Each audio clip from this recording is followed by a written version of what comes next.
Baipariguda block रे अंचलवासी दिनकु दिन शिकार हेउथुवा देखिबाकु मिलिछि।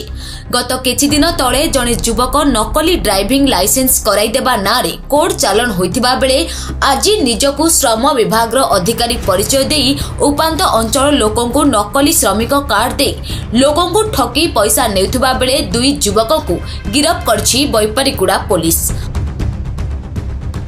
पुलिस कहवा अनुसार कलाहांडी जिला धर्मगढ़ थाना अंतर्गत सिंधी कलियारी ग्रामर विकास साहू और कर्ण कुमार पात्र दुई व्यक्ति कुंद्रा ब्लॉक रो खट्टापदर गाँव में रही पूजा सामग्री बिक्री करथिले। ए व्यवसाय करी लोकंकु विश्वास जमई बैपारीगुड़ा ब्लॉक रो विभिन्न उपांत अंचल निजकु श्रम विभाग रो अधिकारी बोली परिचय देथिले। लोकों को नकली श्रमिक कार्ड दे गोटाए कार्ड पाई 750 टंका आदाय करथिले। सेहीपरि गाँ गाँ बुली लोकों को ठकामी करुथुबा बेले आज चिपाकुर पंचायत रो झुलणी ग्राम रे कार्ड बांटिथिले। तेबे लोकों को मनरे संदेह हेबा परे झुलणी ग्रामर लोके पुलिस को खबर देथिले।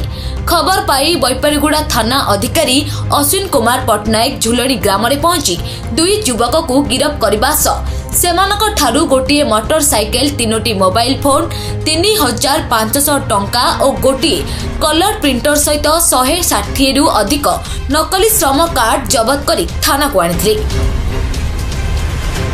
आज बैपारीगुड़ा थाना परिसर में जयपुर एसडीपीओ आरुख अभिषेक बेहरा एक सांबादिक सम्मेलन करी घटनार समस्त तथ्य प्रकाश करथिले। देखो आमर चिपाकुर ग्राम पंचायत झुलणी ग्राम अभिखिल नाम जन व्यक्ति आमर बैपारीगुड़ा थाना एक लिखित अभियोग करथिले। लिखित अभियोग एहिपरि थिला जे 2 सप्ताह पूर्वे 2 जन अजणा व्यक्ति ग्राम को आसिथिले। सेठारे सेमाने लेबर ऑफिस रु आसिथिबार परिचय देइथिले और सेमाने समस्त लेबर कार्ड करदेवे कही सेमानकु 750 टका कलेक्शन करथिले और सेमानकु मध्ये देखैथिले लेबर कार्ड जो अन्य आखपाख ग्रामर मध्ये किछि व्यक्तिकर करिसेंती बोली परे सेही अभिखिल बा अन्य व्यक्तिकर मध्ये लेबर कार्ड करी तांकु देखैथिले।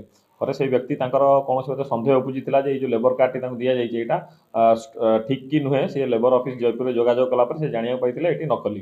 तापरे तांको ग्रामर अन्य व्यक्ति और समस्ते थाना आसी लिखित अभियोग कला पर एही संक्रांत रे हमर बैपारीगुड़ा थाना केस संख्या 297 रजिस्टर होइछि। केस रो तदंत भार निजे आईआईसी पटनायक नेइचंती। यापर 2 जन अभियुक्त जी अच्छा से 2 जन अभियुक्त को गिरफ्त करागला। गिरफ्त कला 133 टी समुदाय 133 टी आम फेक जो लेबर कार्ड जबत होइछि से समस्त आम लेबर अफिसर जयपुर भेरीफाई कला समस्त लेबर कार्ड गुड़िक फेक बोली जना पड़ी। आज से समस्त कोर्ट चालान करा नहीं देखो जेहेतु वर्तमान तदंत प्राथमिक स्तर अच्छी पूर्व से कौ केस संपुक्त थे कौन थे तदंत पर ही कह से 3टी मोबाइल फोन तांकर गोटे मोटरसाइकेल और गोटे कलर प्रिंटर और मोबाइल 3टी जबत कराई जो से विशेषकर से मोबाइल ले स्कैन करके फोटो गुड़िक जो कलर प्रिंटर साहाय्य से कार्ड बनईकी लेबर कार्ड साधारण लोक जनता को ठकुले। 2 जन जाक गिरफ अभियुक्त होती धर्मगढ़ थाना एरिया कलाहांडी जिलार आम माध्यम जनसाधारण यह अपील रही विगत दिन में आम देखी जे आरटीओ एम्प्लॉई कहीकि फेक लाइसेंस करके बहुत लोग ठकामी शिकार होते से जनसाधारण यह अपील रही व्यक्ति कौन ऑफिस आसी परिचय जदि देकी कौन कार्य करदेवा कहीकि आश्वासन दौरान प्रतिश्रुति दौरान से प्रथम भेरीफाई करूँ। प्रथम तार सत्यासत्य जांच कलापर ही क्या पैसा दिंतु निजर डॉक्यूमेंट दिंतु।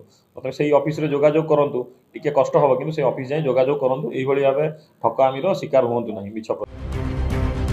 बैपारीगुड़ारू विजय पांगी रिपोर्ट सनस्टार टीवी।